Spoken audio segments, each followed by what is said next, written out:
और तुम्हारे परवरदिगार ने फरमाया है कि तुम मुझसे दुआ करो, मैं तुम्हारी दुआ कबूल करूंगा। जो लोग मेरी इबादत से अजराह तकब्बुर कतराते हैं, अनकरीब जहन्नम में जलील होकर दाखिल होंगे।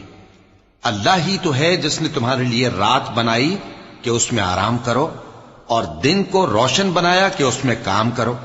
बेशक अल्लाह लोगों पर फजल करने वाला है, लेकिन अक्सर लोग शुक्र नहीं करते।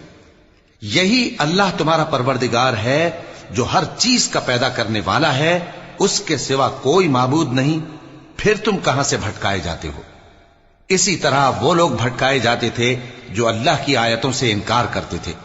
अल्लाह ही तो है जिसने जमीन को तुम्हारे लिए ठहरने की जगह और आसमान को छत बनाया और तुम्हारी सूरतें बनाई और सूरतें भी अच्छी बनाई और तुम्हें पाकीज़ा चीजें खाने को दी। यही अल्लाह तुम्हारा परवरदिगार है। सो अल्लाह रब्बुल आलमीन बहुत